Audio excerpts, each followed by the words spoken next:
चुड़ैल अपने लंबे बाल नदी के पानी में डालते ही उसके बालों में एक के बाद एक मछलियाँ फंसने लगती है। लाल परी ने अपनी जादुई शक्ति से नदी के पानी में एक भंवर पैदा कर दिया। एक समय की बात है जब चुड़ैल और परियां आपस में मिलजुल कर रहते थे, लेकिन एक दिन हिल्सा मछली को लेकर उनके बीच जबरदस्त झगड़ा हो जाता है। तभी से नदी के उस पार के गांव में परियां रहने लगी और इस पार के गांव में चुड़ैल। नहीं, अब और बर्दाश्त नहीं किया जा सकता। परियां हमारे हिस्से की मछली ज्यादा पकड़ रहे हैं, हम ऐसा नहीं होने देंगे। हाँ, चुड़ैल बिल्कुल सही कह रही है, हम ये नहीं मानेंगे। मछलियाँ हमारा पसंदीदा खाना है, तुम क्यों ज्यादा पकड़ोगे? कभी नहीं, हम अपने हिस्से की मछली नदी से पकड़ रही हूँ। तुम भी कोशिश करो, देखना तुम्हें भी मिलेगी। इस नदी की मछलियों पर दोनों गांव का बराबर हक है, जिसे जितनी चाहिए वो उतनी मछली पकड़ सकता है। नदी के दोनों किनारे से चुड़ैल और परियों के बीच जब जोरदार झगड़ा चल रहा था, तभी अचानक आसमान में काले बादल छाकर मूसलाधार बारिश शुरू हो जाती है। अचानक ये बारिश जरूर ये परियों की चाल है, ताकि हम मछली ना पकड़ सके। चलो चुड़ैल, घर वापस चलते हैं।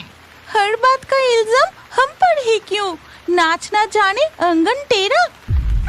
चलो नील परी, हम भी अपने घर चलते हैं। ये कहकर चुड़ैल और परियां अपने अपने घर लौट जाती है। एक दिन दोनों गांव के बीच झगड़े को देखते हुए टूनी चिड़िया उड़कर प्रकृति देवी के पास पहुंचते हैं। हे प्रकृति देवी, दिन ब दिन चुड़ैल और परियों की झगड़ा बढ़ता ही जा रहा है। उन्हें रोकने का कोई ना कोई उपाय कीजिए प्रकृति देवी। हाँ, अब उन्हें रोकना ही पड़ेगा। जो छोटी छोटी बातों पर वो लड़ रही है, उन्हें उनकी गलती समझानी होगी। हाँ प्रकृति देवी, जब भी मैं खाने की तलाश में उन गांव के ऊपर से जाती हूँ, तब देखती हूँ चुड़ैल और परियां हमेशा लड़ते रहते हैं। इसके बाद प्रकृति देवी अपनी मित्र स्वर्ण जलपरी को याद करने लगती है और कुछ ही देर में स्वर्ण जलपरी प्रकृति देवी की नदी में प्रकट होती है। कहिए प्रकृति देवी, क्या तुम्हें मेरी मदद की जरूरत है? हाँ स्वर्ण जलपरी, तुम्हें मेरी एक मदद करनी होगी। मेरी बात ध्यान से सुनो। इसके बाद प्रकृति देवी स्वर्ण जलपरी को चुड़ैल और परियों के बारे में सब कुछ बताती है। ठीक है दोस्त, मैं अभी उसी नदी की ओर रवाना होती हूँ जो उन दो गांव के बीच से बहती है। ये कहकर स्वर्ण जलपरी तैरती हुई उन दोनों गांव के बीच की नदी में पहुँच जाती है। चुड़ैल, आज हम परियों से ज्यादा मछली पकड़ेंगे। ले, जल्दी से अपने लंबे बाल नदी के पानी में डाल दे। परियां क्या सोचती हैं? जादू सिर्फ वही जानती है। आज हम जादू से मछली पकड़ेंगे। ये कहते हुए चुड़ैल अपने लंबे बाल नदी के पानी में डालते ही उसके बालों में एक के बाद एक मछलियाँ फंसने लगती है। ये क्या, कोई अपने बालों से मछली पकड़ रहा है और मछलियाँ भी सीधे जाकर बालों में फंस रही है। बाल काफी भारी लग रहे हैं, लगता है बहुत मछली फंसी है। अब बालों को बाहर निकलती हूँ। चुड़ैल ने जब नदी से उसके लंबे बाल बाहर निकाले तो देखा कि उसमें ढेर सारे मछलियाँ फंसी है और ऐसा देख लाल परी। चुड़ैल, अगर मछली पकड़नी है तो ईमानदारी से पकड़ो। ऐसे जादू का गलत इस्तेमाल करके मछली पकड़ना गलत है। हम नदी की मछलियाँ जैसे चाहे वैसे पकड़ सकते हैं। तुम क्या सोचती हो, हम भूत हैं तो हमारे पास शक्ति नहीं? इसी तरह चुड़ैल बाल डुबोकर लगातार मछलियाँ पकड़ती रही और परियों की कांटे में एक भी मछलियाँ नहीं फंसी। लाल परी, अब हमें भी अपनी जादुई शक्ति का इस्तेमाल करना होगा, नहीं तो वो चुड़ैल सारी मछली पकड़ लेगी। तुम सही कह रही हो नील परी, अब मैं भी जादुई शक्ति इस्तेमाल करूंगी। ये कहकर लाल परी ने अपनी जादुई शक्ति से नदी के पानी में एक भंवर पैदा कर दिया और उस भंवर से मछलियाँ छलांग लगाकर एक एक करके परियों के किनारे आने लगी। बाप रे बाप, ये चुड़ैल और परियां मिलकर क्या कर रही है? मुझे अभी कुछ न कुछ करना ही पड़ेगा। ये लोग मछली पकड़ने की प्रतियोगिता में जिस तरह से लगे हैं, इसमें तो यमुना नदी की मछलियों का संतुलन बिगड़ जाएगा। देख रही है चुड़ैल, परियां कैसे जादू से सारे मछलियों को अपने किनारे उठा रही है। तू चिंता मत कर, आज हम परियों को हरा के उनसे ज्यादा मछली पकड़ेंगे। उसी समय नदी के ऊपर सिर उठाती है स्वर्ण जलपरी। तुम सब अभी रुक जाओ। अपने बीच प्रतियोगिता करके नदी की मछलियों को जरूरत से ज्यादा पकड़ रहे हो और सारी मछलियों को बर्बाद कर रहे हो। ये सुनकर चुड़ैल और परियां मछली पकड़ना रोक देती है। फिर चुड़ैल कहती है, हम क्यों मछली पकड़ना रोक दें? ये नदी हमारे गांव के बीच से गुजरी है। हम जितनी चाहे मछलियाँ पकड़ेंगे। इस नदी में अब बहुत कम मछलियाँ बची हैं। जब इस नदी के सारी मछलियाँ खत्म हो जाएगी, तब तुम सब क्या करोगे? नदी की सारी मछलियाँ खत्म हो रही है। हाँ, और सुनो, अगर तुम दोनों गांव मिलकर इस नदी की मछलियों को खाना देकर उनका पालन पोषण करके संख्या में बढ़ा सकते हो तो मैं स्वर्ण जलपरी तुम सबसे वादा करती हूँ, मैं ऐसा एक जादुई फल की पौधा तुम्हें उपहार दूंगी। उस पेड़ का फल जब भी किसी स्वादिष्ट खाने के बारे में सोचकर खाओगे, तब खाना तुरंत तुम्हारे सामने प्रकट हो जाएगा। ये कहकर स्वर्ण जलपरी नदी में डुबकी लगाकर चली जाती है और दोनों गांव की चुड़ैल और परियां फिर से मिलजुल कर रहने लगती है। इसके बाद से वो मछलियों को खाना खिलाकर उनका पालन पोषण करने लगती है। जलपथ से तैरते हुए जैसे ही वो थोड़ा आगे बढ़े, उन्होंने देखा कि नदी के नीचे चारों ओर स्वर्ण मुद्राएं, स्वर्ण आभूषण बिखरे पड़े हैं और कहीं कहीं तो ढेर बन के पड़े हैं। जलपरी मणिमाला, देखो यहाँ नदी के नीचे कितने सारे स्वर्ण मुद्राएं और खजाना पड़े हैं। लगता है हम वो पिशाचिनी के उदक नगरी में आ गए हैं। मुझे भी ऐसा लग रहा है। अब चलो हम पानी के ऊपर जाते हैं। फिर जैसे ही मणिमाला, जलपरी और रत्नकुमार नदी के पानी से सिर उठा के देखा कि वो एक मायावी राज्य में आ गए हैं, जहाँ आसपास के पेड़ों पर सुंदर फूल खिले हुए हैं, तितलियाँ उड़ रही है और मीठी सुगंधित हवा बह रही है। मणिमाला, क्या तुम्हें भी कुछ जलने की गंध मिल रही है? हाँ रत्नकुमार, मुझे भी गंध मिल रही है। यहाँ का वातावरण इतना सुंदर होने के बाद भी जलने की गंध क्यों आ रही है? चलो हम थोड़ा और आगे जाकर देखते हैं। वो फिर से पानी में डुबकी लगा के थोड़ा और आगे जाके देखा। रत्नकुमार, यहाँ पर भी तो कुछ दिखाई नहीं दे रहा है। सब कुछ तो ठीक ठाक है। ऐसे नहीं चलेगा मणिमाला, चलो हम मानव रूप धारण करके स्थल भाग में घूमकर थोड़ा देखते हैं, नहीं तो हमें इस नगरी के असली रहस्य के बारे में कुछ पता ही नहीं चलेगा। इसके बाद वो मानव रूप धारण करके उस मायावी उदक नगरी के रास्ते पर चलने लगते हैं और कुछ दूर चलने के बाद रत्नकुमार, देखो उस तरफ, उस कुटीर में भयानक आग लग गई है। हाँ मणिमाला, जल्दी चलो, जाकर देखते हैं कि वो आग को किसी तरह बुझाया जा सकता है कि नहीं। रत्नकुमार और मणिमाला कुटीर के सामने जाके देखा कि एक बूढ़े आदमी बहुत रो रहा है। ये कैसे हो गया?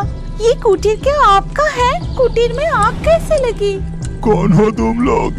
इस नगरी में तो पहले कभी नहीं देखा। मेरे पहचान, इस उदक नगरी का राजपुरोहित हूँ। इस नगरी के प्रवेश द्वार पर जो खड़ी है, वही हमें इस नगरी को बचाने के लिए यहाँ भेजा है। अच्छा, अब मैं समझा। अगर ऐसा है तो तुम्हें सब कुछ बताने में मुझे कोई आपत्ति नहीं। आज से 7 साल पहले ये नगरी बहुत ही समृद्धशाली थी, लेकिन जिस दिन पद्म कुमारी यानी राजकुमारी का जन्म हुआ, पंडित जी मैं और धैर्य नहीं रख पा रहा हूँ कि आपकी गणना पूरी हुई। महाराज, बस कुछ ही समय में आपका संतान इस दुनिया में आने वाला है। लेकिन मेरी गणना के अनुसार जन्म लेने के साथ साथ इस नगरी पर एक काले साया का नजर पड़ेगा। ये आप क्या बोल रहे हैं राजपुरोहित? इतने सालों बाद मैं अब पिता बनने वाला हूँ और आप? हाँ महाराज, जो मैं कह रहा हूँ वो सत्य है। मेरी गणना कभी गलत नहीं होती। तभी एक दासी नवजात कन्या को लेकर महाराज के सामने आती है। महाराज, महाराज देखिए, ये क्या अनर्थ हो गई। हमारी महारानी ये अनोखी संतान की जन्म दी है। ये देख हम सभी हैरान हैं। दिखा जाता है दासी के हाथ में जो संतान है उसका आधा हिस्सा मनुष्यों की तरह और आधा हिस्सा मछली की पूंछ जैसा। ये क्या हो गया? मेरा है ऐसा संतान, अब मैं क्या करूंगा पुरोहित? ये संतान आम संतान नहीं है। दासी, उसे मुझे दो। अब तुम यहाँ से जाओ।